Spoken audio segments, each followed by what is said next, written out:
Welcome to the Freedom Cities podcast, where we explore bold new ideas in city building and improving regulation in the United States. Today, we are joined by three Wyoming State Senators. So, gentlemen, I'd love for you to please introduce each of yourselves and tell me a little bit about your district.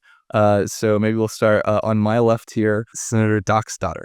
Dan Dockstader, Senate District 16, western side of Wyoming.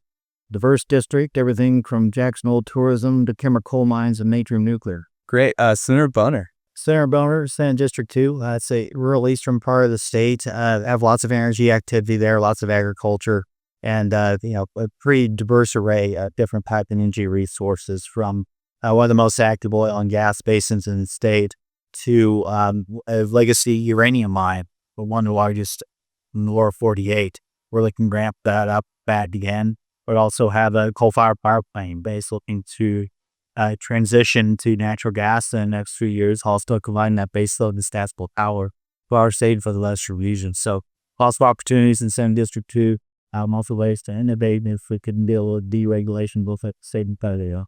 Great. And Senator Rothfuss.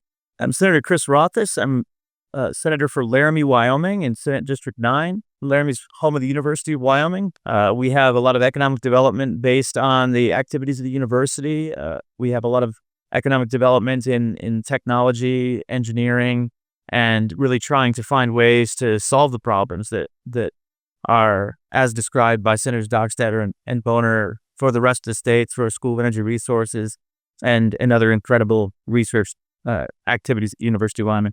Great. And the three of us have spoken previously about, various issues around Freedom Cities. But in particular here, I kind of wanted to drill down on a couple big issues.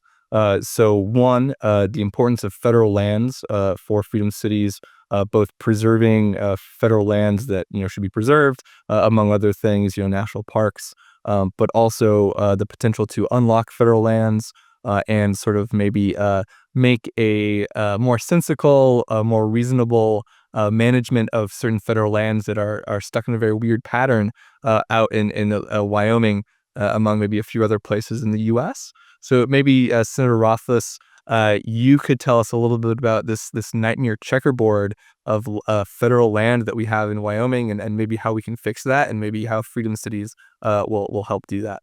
Absolutely. Yeah, we struggle in Wyoming with the checkerboard, which is all along the original railroad in the southern part of the state, where sections of land were given to the railroad and the other sections were held as federal land across the entire transcontinental railroad. That's still largely in place. And as a result, we have real challenges around the management of the private property and state property that are the odd sections of the checkerboard, because anytime we engage in any activity that influences the federal portion of the checkerboard, we end up having to get federal permits. So our entire southern part of the state, even though it's 50% federal, ends up being locked up basically with 100% requirement for permits on that land. If we could do something like a land swap with the federal government and bring their portion of the checkerboard together, isolated in one federally managed and perhaps managed through Freedom Cities or other projects where we can unlock and have access through federal permitting, and then consolidate the other lands in a way that they can be managed either as private land or state land, depending on what the ownership is, it would honestly be a win-win-win for everybody. The private sector would benefit, the state would benefit, and honestly the federal government would benefit, because it would be much easier for them to manage a 50% size land mass. Great.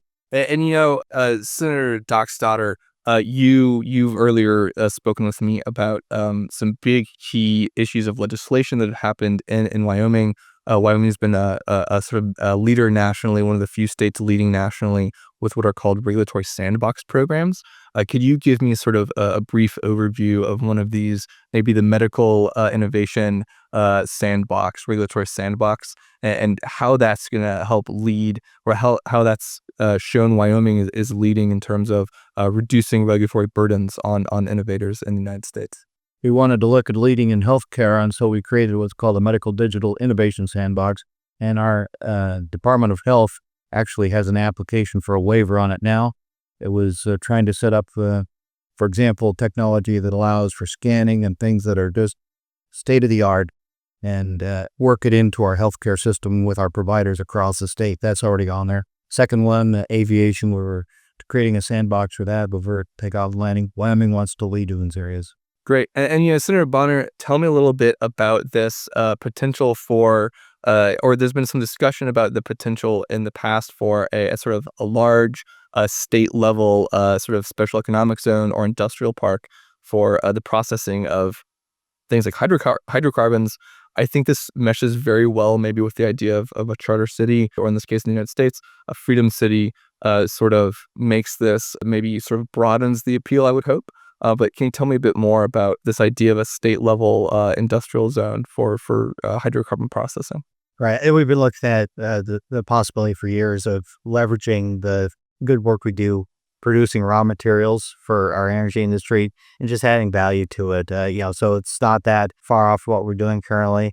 But if there's a way that we could have a general sandbox, for example, or an industrial zone, which does have opportunity for deregulation, perhaps in concert with a federal deregulation, I think that's an excellent opportunity that leverages the strengths we have currently in our private sector. It leverages our natural resources, which we have in abundance here. And, if we just have a little bit of regulatory relief, both at the state level and from our barrel partners, that's something that we're looking to do, and we'll continue to develop that idea, especially as this idea gains traction.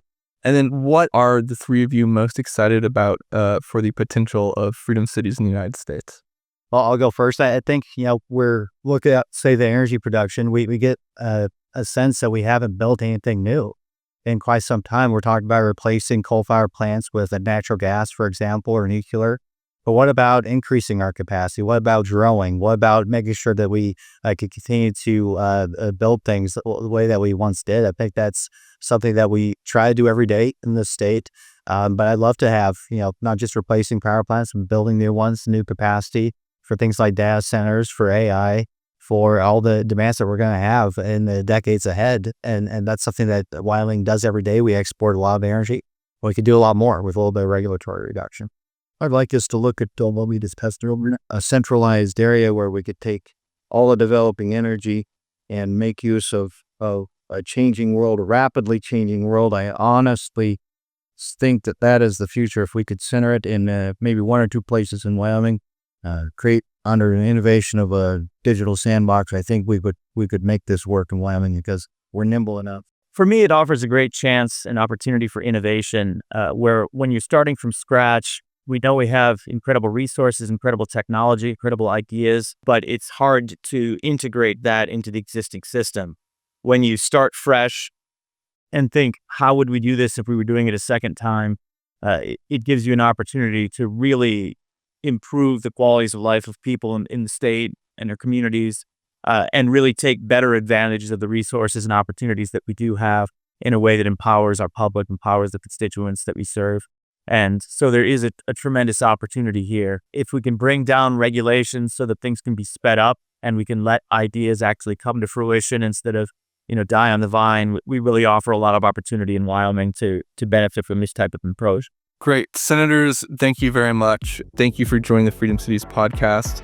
For our listeners, if you enjoyed this episode, don't forget to like, subscribe, and stay tuned for more conversations on the future of cities.